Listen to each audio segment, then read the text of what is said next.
On 18th of September, 19 Indian soldiers were killed in a militant attack in Aurora area of Baramulla district. 4 militants attacked the Indian Army brigade headquarters in Aurora, near the line of control in a pre-dawn ambush. The attack was initiated at about 5:30 am. Militants lobbed 17 grenades in 3 minutes. A rear administrative base camp with 10 caught fire, resulting in death of Indian Army men. After the attacks, the details emerged and were disclosed by DGMO, Director Generals of Military Operation, Ranbir Singh. DGMO shared the list of objects recovered from dead terrorists: 4 AK-47 rifles, 4 grenade launchers, 4 under-barrel grenade launchers, 39 under-barrel grenades, 5 hand grenades, 2 radio sets, 2 global positioning systems, 2 map sheets, 2 metric sheets, large quantity of food and medicine packets. All of these had marking of Pakistan. Number 5.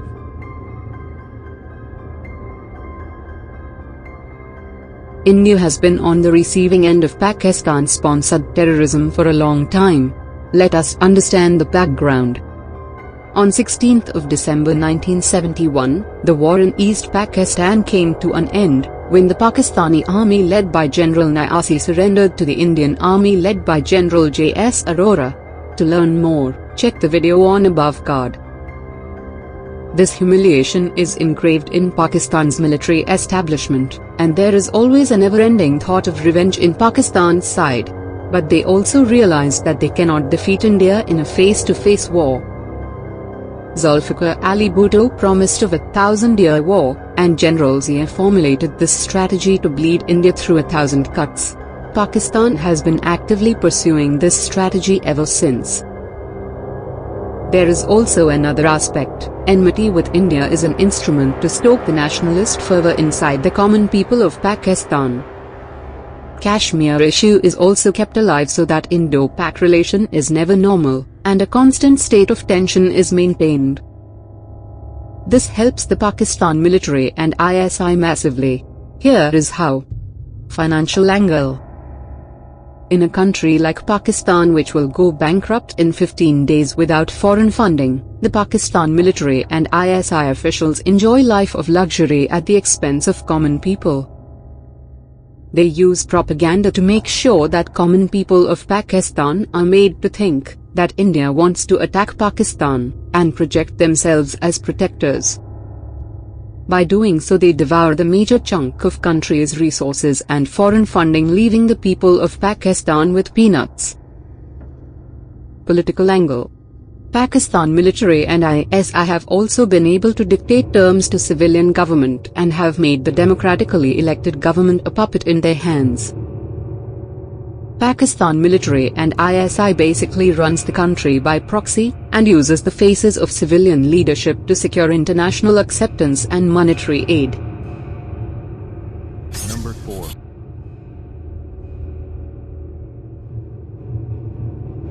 Uri attack has been a tipping point both for the political class as well as the common people of India. PM Modi tweeted, "We strongly condemn the cowardly terror attack in Aurora. I assure the nation that those behind this despicable attack will not go unpunished." DGMO Lieutenant General Ranbir Singh said, "We have the desired capability to respond to such blatant acts of aggression and violence as deemed appropriate by us." He further added, "We reserve the right to respond at a time and place of our choosing." There has also been widespread condemnation by international community.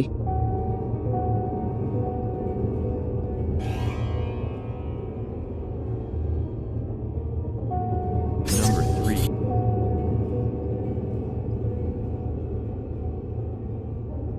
DGMO Lieutenant General Ranbir Singh said that there were very specific and credible information that some terrorist units had positioned themselves to infiltrate. Ajit Doval, the National Security Advisor of India, was the brain behind the operation, and he oversaw the operation personally. Though full details are not disclosed yet, 5 crack teams were formed, each having about 20 to 25 commandos. ISRO's Cartosat-2C images helped with narrowing down the locations for the strikes. Cartosat-2C has high-resolution camera, and is able to shoot still images as well as videos.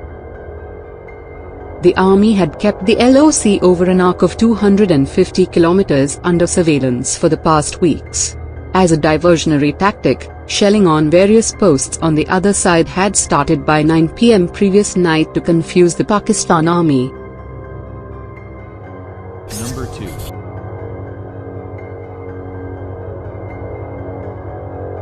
A surgical strike is basically a military attack which results in only damage to the intended legitimate military target, and no or minimal collateral damage.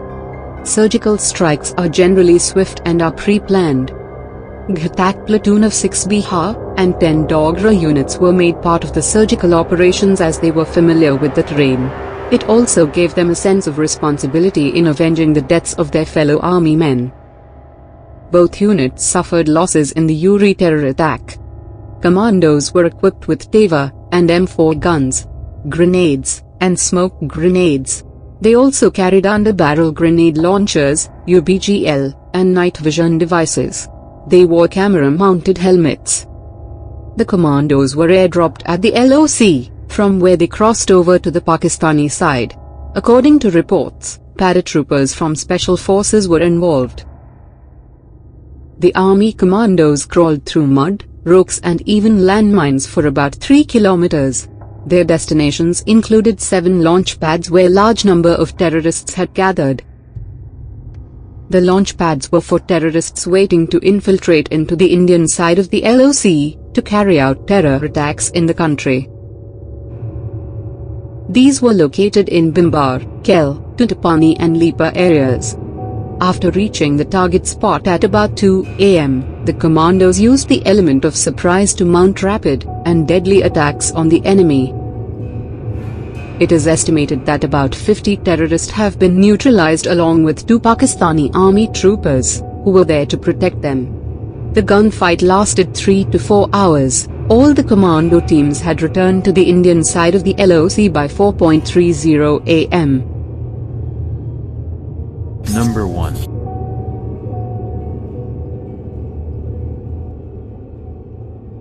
The need to teach a lesson to the Pakistani establishment was being keenly experienced in the top rungs of the Indian government in the light of inflamed public opinion following the Uri attack.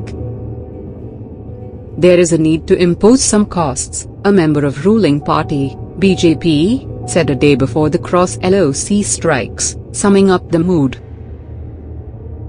It was paramount that India strike back, as without that, it will be taken for granted by Pakistan. Vajpayee displayed the political conviction in conducting Pokhran too. But Vajpayee, despite a massive mobilization after the 2001 attack on Parliament, did not cross the LOC. PM Modi did. This marks a historical strategic policy shift by India. Forces always had the capability to answer the enemies in a decisive manner. It's that the previous leaders had tied their hands. This is a major step towards India shunning the image of soft power. India has stood up to its enemies and has sent a strong signal not only to Pakistan but also to the world. Thanks for watching. Subscribe for more videos like this. Hit the like button if you find the video interesting. Kindly provide your feedback in the comment section. This will help us improve.